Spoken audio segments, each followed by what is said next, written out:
คอยพอเฮ็ดไหวเนาะ เห็ดน้ำผึ้ง ไปไกลบ่แม่ อยู่ได้เลย เออออกเลยอันนี้เนาะ ห้าทั่วแล้วบ่ อันนั้นเห็ดคมมันนะ โอ้ยอันนี้ได้ของหมัก ห้าทั่วแล้วบ่ เฮ็ดไหว สักมือก็สิมาสู่เต้สุดเศร้า เออ มาโลดปวด คักปัญญังเด้นี่เนาะ มีดอนเห็ดด้วย มีดอนบ่มันออกน้ำ ก็ ตาม สิเอากระสอบมาใส่ เพิ่นว่าวันนี้ได้เอาไปหารประมาณน่ะเนาะได้พอเห็ดได้ก็เห็ดเองนะซื้อเกี่ยวเห็ดเอง ถ้าเฮือนน้องใช้น้องสวยทองได้ซะ นี่ก็ต่อน้องหลานแล้ว เอาแต่ว่าเฮาดึงมาแต่พุ่นบ่ได้แม่นบ่ บ่ได้แล้วมาเฮาบ่มีองค์เตอร์เนี่ย แม่นบ่ มันต้องผ่านก็ให้เพิ่นลงองค์เตอร์ให้เฮาก่อนจะ เฮา ได้ เฮาต้องซื้อนี่แม่นบ่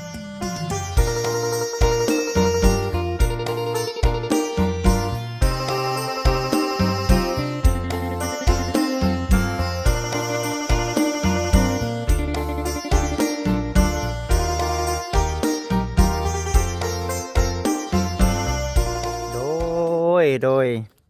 กับทักทายสบายดีเด้อกับสบายดีสวัสดี FC ทุกท่านพบพ่อกับบจิตคือเก่าอีกเช่นเคยเมื่อวานนี้บ่ได้ไปงานเบิดเมื่อพี่น้องเอ้ยเมื่อวานนี้ บุกเนาะบุกไถนาไถหุดไว้ว่าซั่นนะพี่น้องเอ้ยมื้อวันนา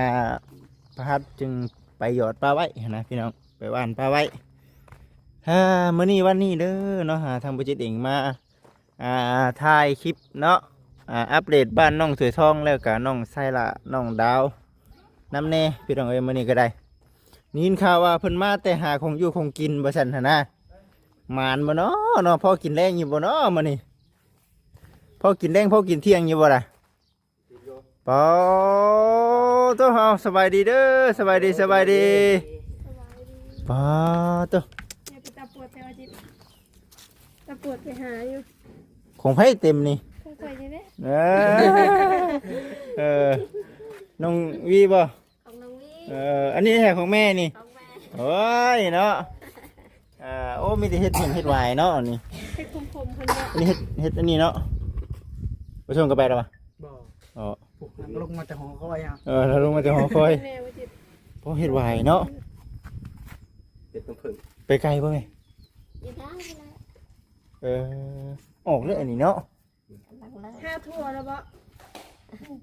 อันนั้นเห็ดคมมันนะ โอ้ยอันนี้ได้ของหมัก ห้าทั่วแล้วบ่ เฮ็ดวายอันนี้มีเฮ็ดเผิงน้ำแน่อันนี้ใส่เฮ็ดหยังก่อนหวายกันเนาะ บ่เห็ดเพิ่ง เฮ็ดเผิงบ่ หวานได้เห็ดน้ำผึ้งนี่ คือดอกงามแท้นี่เนาะ เฮ็ดยังขมนะเฮ็ดอันนี้บ่ นี่ เออ นี่ อันนั้นเห็ดคม ทำอย่างอื่นเคลื่อนได้ดีนี่ก็ได้ คือกัน เด้อพี่น้องเอ้ยเนาะได้เต็ม ไปที่เสาเพิ่นบ่นี่นะ มาไปต้น9 โมง 10 โมง คนเศร้าแล้ว หลายเนาะเฮ็ดเผิงเฮ็ดวาย สิมาแต่เสาเอาซื้อ แกงน้ำกัน พอดีคักเนาะโอ้ฉันมันก็บ่พอเมื่อง่ายแล้วคันเป็นอันนั้นเนาะ กินแกงเห็ดก็ แม่น ไปใส่ พอแหกปีไว้ได้นี่เนาะ แม่ ปีนี้ได้กินอยู่ที่บ้านน้องแซ่ล่าเด้อว่าฉันพี่น้องเอ้ย ข้างอันนี้เนาะ ข้างทำบิด แท้เลย งามเนาะ อันนี้นะ ส นี่ วรรค์ดอกนี่ไงนี่อยากไปหาเลยเนาะพัวปั๊มได้ไปหาเนี่ย อันนี้เฮ็ดวายบ่นี่เฮ็ดวายฮะเฮ็ดเผิงบ่ อันนี้เลย ดู แซ่บ เห็ดแดงเลย เฮ็ดเผิงเนาะ แซ่บอันนี้ เออ เห็ดได้เห็ด คักหวานเนาะเฮ็ดเผิงนี่แมันบ่ อันนี้หวานแซ่บ โอ้ยพี่น้องเอ้ยเนาะ แม่ แม่ มีบ่อยู่หน้าไก่หน้าโคก มันก็เป็นตะปวดได้นี่เนาะ เห็ดเพิ่ง เฮ็ดเผิงแด่บ่อืม มันออกเป็นจุ่มบ่นี่นะ มันดอกมันช่องปานนั้น เก็บทีเล็กทีน้อยติ แม่น เก็บทีเล็กทีน้อยพี่น้องเอ้ยลายขึ้นนะว่าได้ก็ได้ ไปสองคนบ่ แม่น อ่า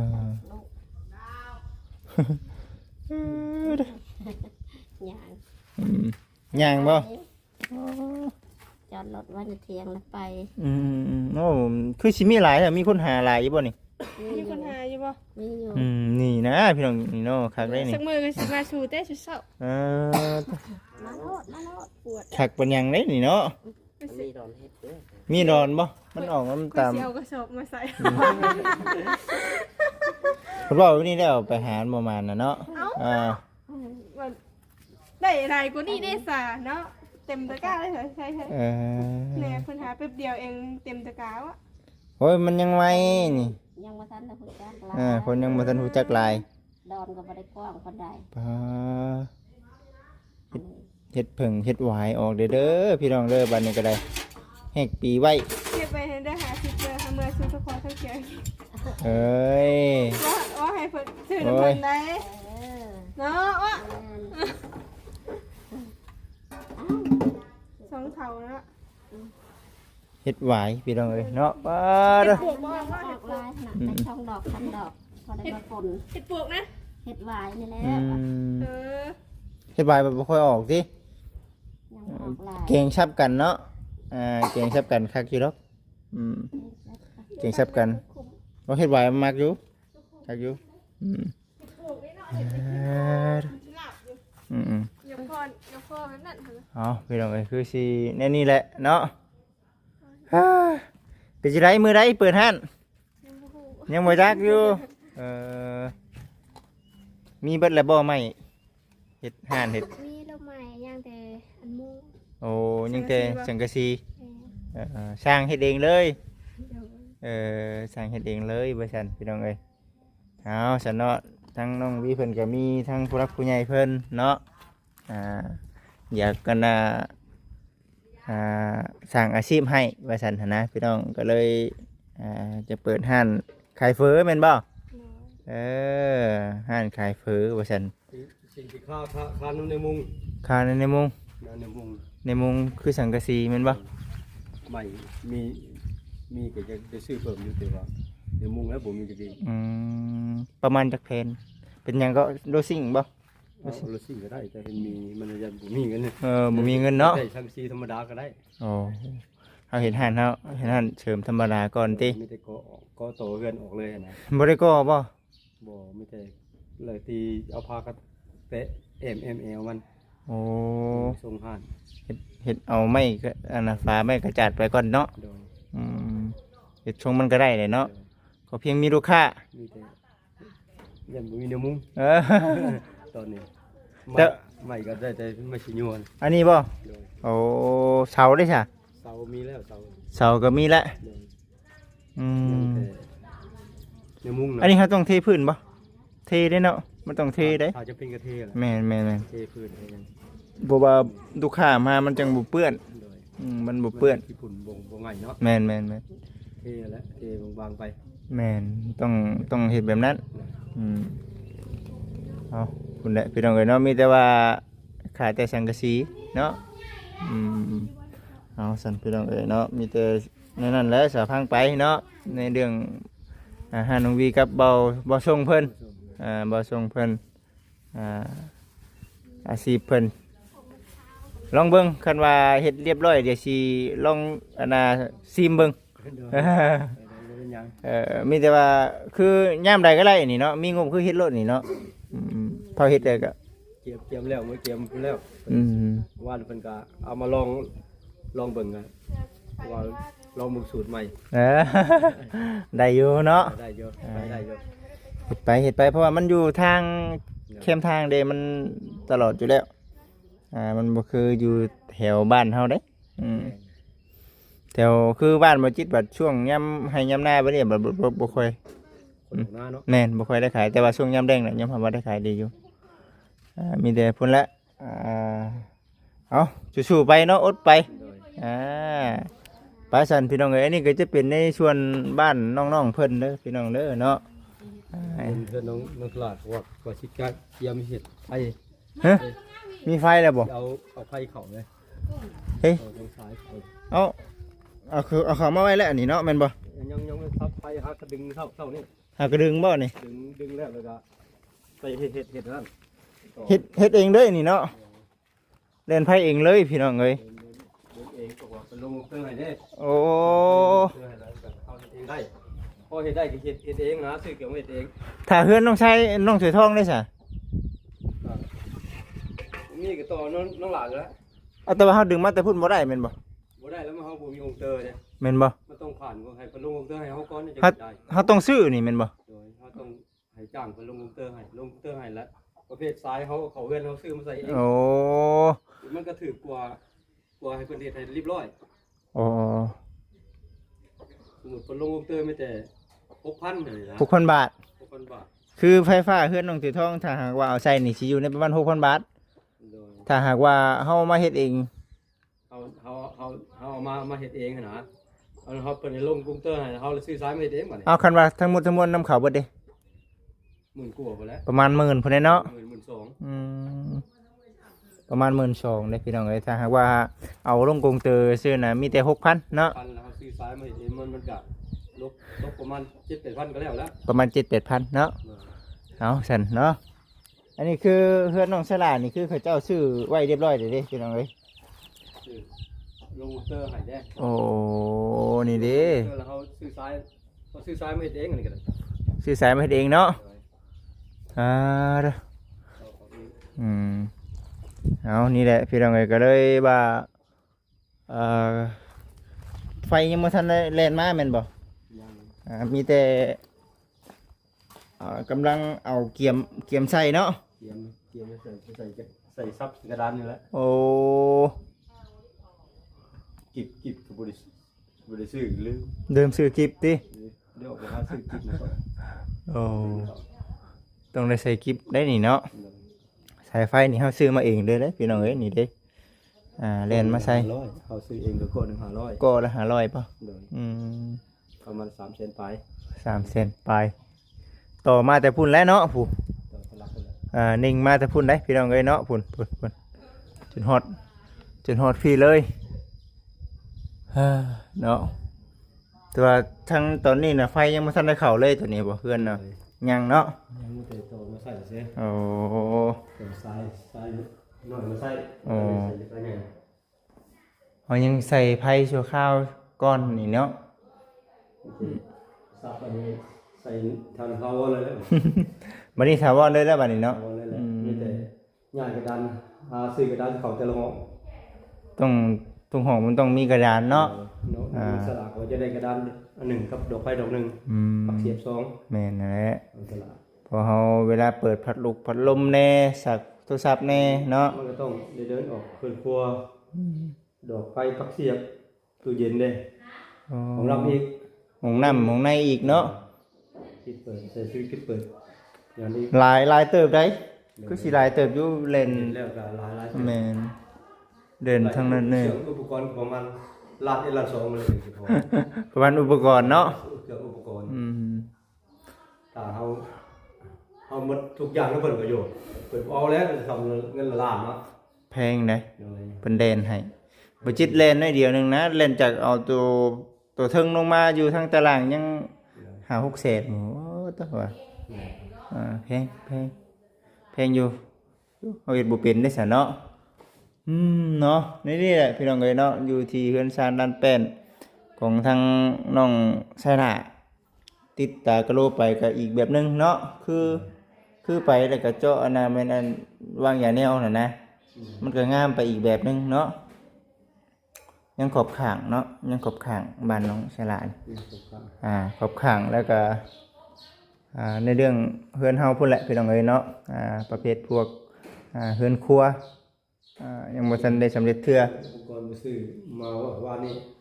หึ เครื่องมือความต้องดี เกียมเลยบ่นี่ โดย เกียมแล้วอันนี้เนาะ เพิ่นก็เกียมไว้เรียบร้อยได้พี่น้องเอ้ยเนาะพอบ่ได้ก็อยากเพิ่นก็อยากเฮ็ดกันของค้าของขายคือกันนี่เนาะ เห็นห้างว่าห้างแรกมันก็ออกไปแล้วแหละ ยันได้ไปอยู่พุ่นอยู่ติ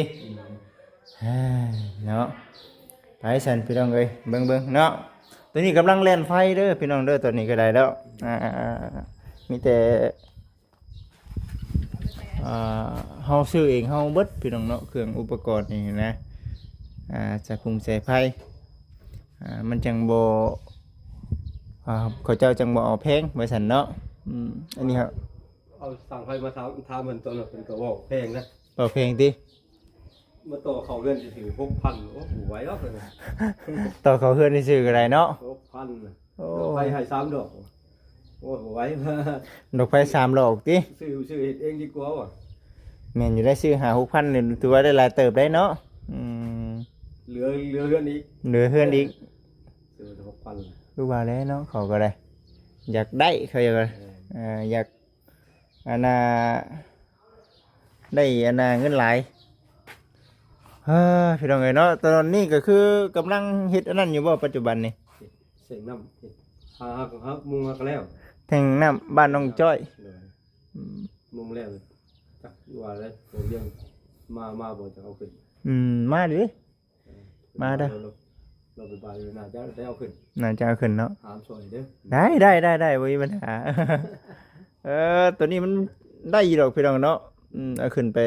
มันบ่ได้นักเนาะ แม่นโอ้สูงเติบเนาะสูงเติบหนึงเด้อพี่น้องเด้อเนาะพอเอาขึ้นไปแล้วนี่ก็น้ำมันแห้งเด้อบัดนี้มันอยู่สูง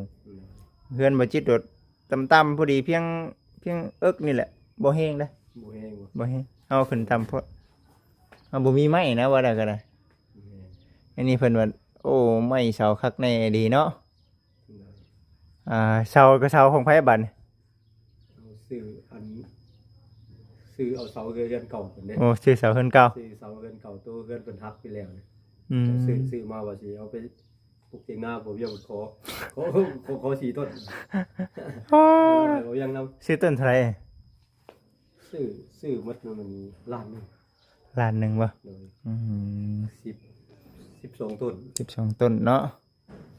เอาสันเด้อบ่เบียงเด้อเนาะ เนาะกำลังมีแต่เอาแท่งน้ำขึ้นแล้วก็เล่นท่อแล้วก็คือสิสำเร็จแม่นบ่นี่ทางบ้านน้องจ้อยได้พี่น้องไอ้ส่วนบ้าน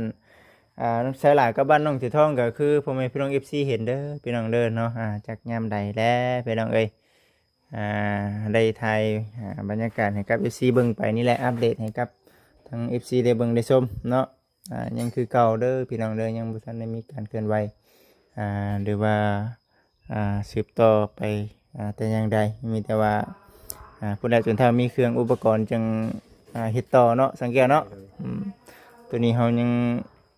บ่ทันมีอุปกรณ์ก็เลยเฮ็ดไปค่อยเฮ็ดนั่นเฮ็ดนี่ไปทีเล็กทีน้อยเนาะไปซะไปพี่น้องเอ้ยไปเบิ่งเฮ็ดเฮาก่อนบัดนี้เนาะไปเบิ่งเฮ็ดเบิ่งฮอนเฮาก่อนเด้อสันเด้อ FC ทุกท่านเป็นน้ำเป็น นองเนาะนองบวบ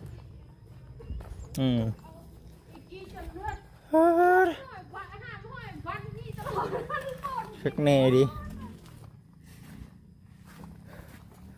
ฮอนเนาะฮอนชักฮอนแน่ดิไป ขอเงินเลย คุณอยู่รถคุณได้ก่อนยังไงก็ได้ได้แล้ว เนาะ มันจะเห็ดผึ่ง นั่นเราเก็บใช้กระตาใช้ธงก็คักเห็ดผึ่งมันงามจะอย่าให้มันเป็ดเก็บผักติ้วห้อง ชื่อมาเมื่อทันรถเปื่อยหมดว่ะเห็ดนะ เปื่อยมัน บุเปื่อยแล้วมันเห็ดผึ่งมันโดดอยู่ เฮ็ดหยังก็เฮ็ดไข่บ่เสือเฮ็ดหยังเฮ็ดดินเฮ็ดร้อนไปซะนะเห็ดดำๆทุกท่าน พี่น้องเอ้ยเนาะพุ่นทางนี้ก็ได้พ่อครัวเฮาน้องจ้อยสบายดีดอกใหญ่ลงไปออกมาเลยให้มัน กำลังสิแกงบ่แกงเฮ็ดเนาะนี่แหละพี่น้องเนาะเฮือนครัวเฮาเด้อเนาะยังบ่ทันได้สำเร็จเทื่อเพื่อนบ่จิตโดดตู้ไผอยู่ทางในสิแล้วน้องเอ้ยปอโตสังกะสีชอดเด้แม่ชอดทั้งดำแล้วก็แม่นดำแล้วก็ชอดได้สังกะสีน่ะเฮาบัดบ่แม่นสังกะสีโดซิ่งซิซะแต่มันก็ดำหั่นแหละเนาะคือชั่วคราวสิแล้วอันนี้มันเป็นสิมันเว้นเด้อเป็นไฟขึ้นมา คิดว่าคือสิบ่แม่นแท้ติ บ่แม่นบ่ดังไฟเลยตัว บ่เหมาะเด้เพิ่นงามเด้เฮาตู้ไผอยู่ในน่ะโอ้ดำมันสิได้ก่อออกไปดังต่างหากอีกแหละ แน่ ขึ้นแล้ว โอ้ยนี่เพื่อนนั้น ดำเบิดนี่น่ะ ขวดกับกว้างมันจูไผ่มาโลดำหมดที เฮ าบัดบ่มี ดำใช่ มันบ่มีบอลนั่นซะนะก็สิเว้านี่มันบ่มีบอลจุอืม กูแล้วยันก็ออกข้างนอกยันอยู่ข้างนอกเลย เฮ็ดนั่นแหละเฮ็ดข้างนอกแหละเนาะเฮือนมันอันนั้นได้เฮือนดำได้เนาะ เฮ็ดเพื่อนงานจูไผ่จูไผ่ใส่ตีทั้งหลาย จะเล่นลงหลานเจ้าเอาไปชี้ไปแล้ว เอาไว้นี่บ่เนาะ มันต้องตาชี้ได้เราเลยเนาะ คำท่าสีก็แห้งเปื้อนไว้อีกได้นี่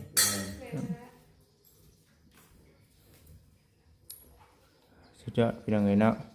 เนี่ยมันบ่แม่นเตาแก๊สคำเตาแก๊สมันอันนั้นได้พี่น้องเอ้ยเนาะมันสิบ่มีขี้เถ้าแบบคือนี่ได้เคี่ยวออกมา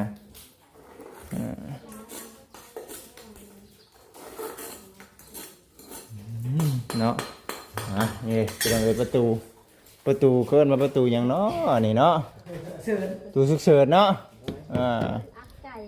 แก้ไขชั่วข้าวไปพี่น้องเอ้ยเนาะ ปิดไก่ไว้ ปิดไก่มันก็มีปีกบินขึ้นนั่นแหละเนาะบ่อยู่หรอกเนาะพุ่นปงเยี่ยมเนาะใครกลัวบาดเนาะ อย่ามาเข้ามาดิ ประตูตัวนี้มันสั่นเนาะมันสั่นเลยประตูตัว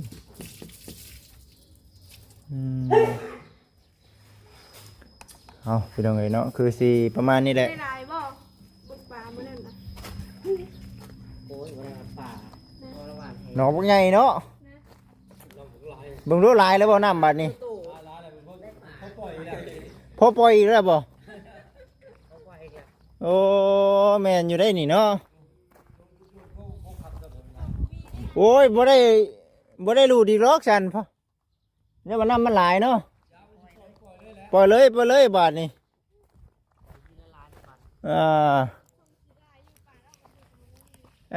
นี่เลยพี่น้องเอ้ยน้ำฝนตกมาใส่หลายเด้บัดนี้ได้เนาะตะกี้ว่ากันอยู่ว่าห้ำอีกซะว่าฉันห้ำอีกว่าฉันดูดออกไปให้มันเบิดว่าฉันล้างหนองคักๆ บ่ได้ดอกพี่น้องเนาะน้ำมันหลายแล้วมีแต่อันน่ะปล่อยปลาไม่เนาะเด็กอยู่ได้หนองก็ได้เนาะเด็กอยู่เด้อพี่น้องเด้อเด็กอยู่เด้ออันนี้กินได้ป่ะฮะกินได้ป่ะเก่งใช้ได้ป่ะ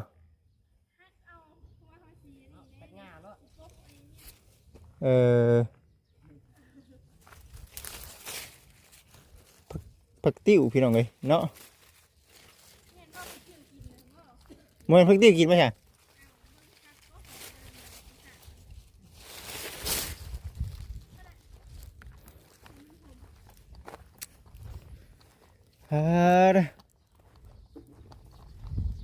สุดยอดปลาไปอยู่ในรถผมมันยังไม่ฮอด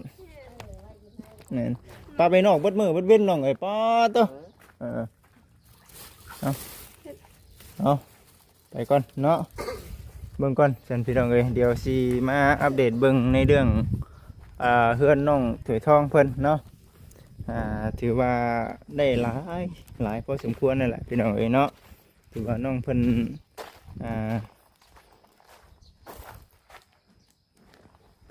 ถือว่ามีบุญวาสนาที่ว่าทางผู้รักผู้ใหญ่เพิ่นช่วยจนได้ซ้ำนี้เนาะถือว่าสวยงามเด้อพี่น้องเด้อนี่ได้เฮือนซานลันเป็นของทางน้องถวยทองเนาะอัปเดตไปเรื่อยๆเด้อพี่น้องเด้อเนาะตอนนี้ปัจจุบันนี้เนาะทางบริษัทเองยังบ่ทันได้มีงบจากทางผู้รักผู้ใหญ่เพิ่นเทื่อพี่น้องเอ๋ยเนาะก็เลยมาอัปเดตให้กับ FC เนาะทางผู้รักผู้ใหญ่เนาะทางต่อแม่เนาะได้เบิ่งได้ชมได้เบิ่งได้เห็นถือว่ายังสีฟ้านะยังบ่หลายปานใดพี่น้องเอ๋ยเนาะป้าซันดะพี่น้องเอ๋ยสำหรับคลิปนี้ทางบริษัทเองก็คือจะได้จบคลิปก่อนคลิปต่อไปบริษัทอัปเดตแถวนี้แหละให้กับ FC ได้เบิ่งได้ชมเนาะ เอาจังใดก็ขอให้ทาง FC ทุกๆท่านผู้รักผู้ใหญ่ทุกๆท่านอยู่ดีมีแฮงเด้อปราศจากโรคภัยไข้เจ็บทุกประการคิดเงินขอได้เงินคิดคำขอได้คำเด้อเนาะสำหรับคลิปนี้ขอกล่าวคำว่าสบายดีสบายดีอยู่ดีมีแฮงเด้อเนาะอยู่ดีมีแฮง โดย